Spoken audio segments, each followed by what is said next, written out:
શ્રદ્ધા। સમાચારોની શરૂઆત કરીએ તો ગુજરાતમાં ચાંદીપુરા વાયરસના વધતા જોખમ વચ્ચે ઇન્ડિયન મેડિકલ એસોસિએશન દ્વારા વાલીઓને બાળકોના આરોગ્ય પ્રત્યે વધુ સાવચેત રહેવા અપીલ કરાઈ છે।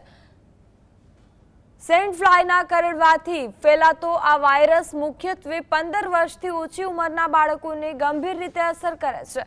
આ ચેપ લાગવાથી 3 થી 5 દિવસમાં તાવ, ઉલટી, આંચકી, બેભાન થવું અને વધુ ઊંઘ આવવા જેવા લક્ષણો દેખાય છે।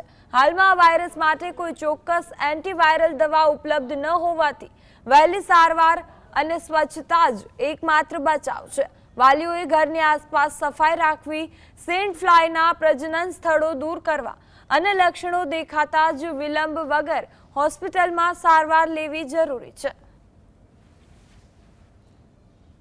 કુલ 32 પૃથ્થકરણ કરવામાં આવ્યા છે અત્યાર સુધી।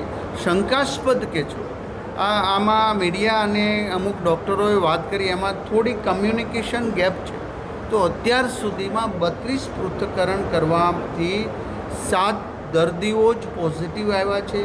પેશન્ટ કે અમુક બાળકોને ગંભીર રીતે બ્રેઇન પર કે અસર થયું, એમને પણ ચાંદીપુરાની અસર